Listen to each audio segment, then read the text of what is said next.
some movies are not just about what is spoken, but about the silences between words. Silk, 2007, is one such film, a story of longing, unspoken desires, and the realization of love when it's too late. Today, we explore the intricate layers of this hauntingly beautiful film and the life lessons hidden within. Welcome to Real Life Lessons. The scene transitions to a quiet town in France. We see Hervé Joncour, a young and ambitious man, looking over his town. He has everything: a peaceful life, a beautiful wife, Hélène, and a promising future. But beneath his calm demeanor, there is an underlying restlessness, a yearning for something beyond the boundaries of his tranquil world.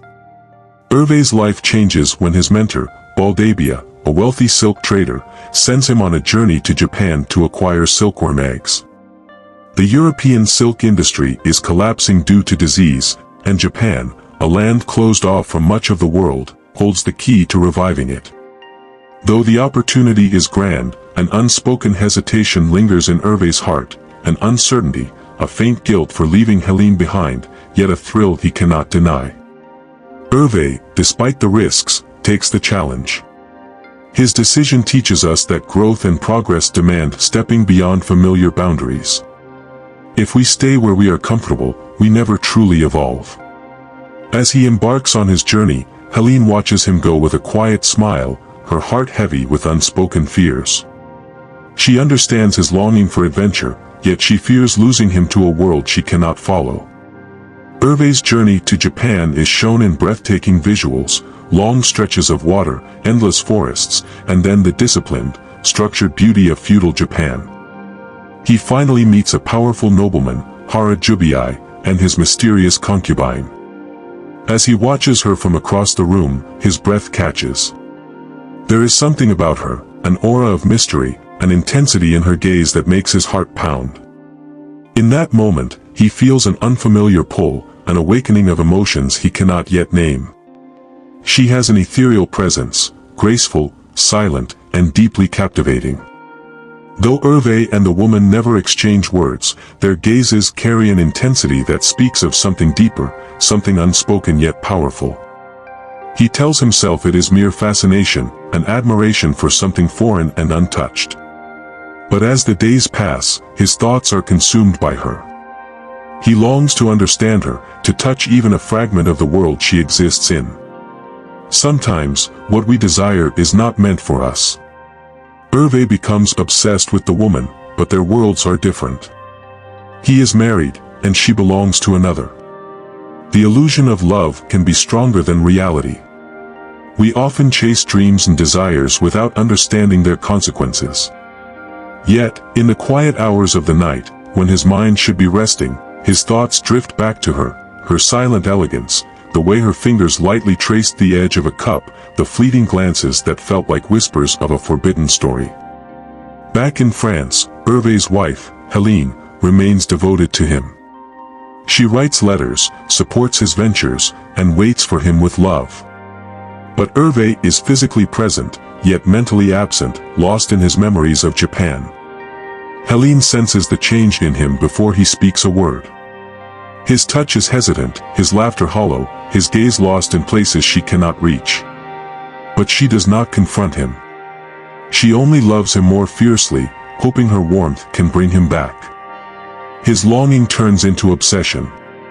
He returns to Japan multiple times, each time hoping for more from the silent woman. However, she remains distant, always just out of reach. He tells himself he is seeking silk, but deep down, he knows he is chasing a ghost, an idea, an impossible fantasy. Hélène represents a deep, unconditional love, but Hervé doesn't realize it. We often ignore what is truly valuable in pursuit of illusions. Many times in life, we chase something distant, forgetting to appreciate the treasure already beside us. She sees his sadness, his turmoil, yet she never speaks of it. Instead, she loves him as fiercely as she always has, even as her heart quietly shatters under the weight of his absence. Hervé receives a letter in elegant handwriting, seemingly from the Japanese woman, expressing deep love. He cherishes it, believing it to be a hidden message from his unspoken love. The letter becomes his solace, a token of a love he believes was real. But after Helene's tragic passing, he learns the truth. The letter was written by Hélène herself. She knew about his obsession. She understood his longing and, instead of resenting him, she gave him closure through a letter of love. In her final act, she chose to mend the wound she knew he would carry forever, even if it meant breaking her own heart in the process. This revelation is soul-crushing. True love is not selfish, it is selfless. Hélène loved Hervé enough to give him what he needed, even if it meant letting him believe in a fantasy. Real love is about understanding, even when it hurts. The weight of her sacrifice crashes down on him, and for the first time, he sees the depth of her love, the love he had overlooked, the love that had been there all along, waiting patiently, even as he drifted further away.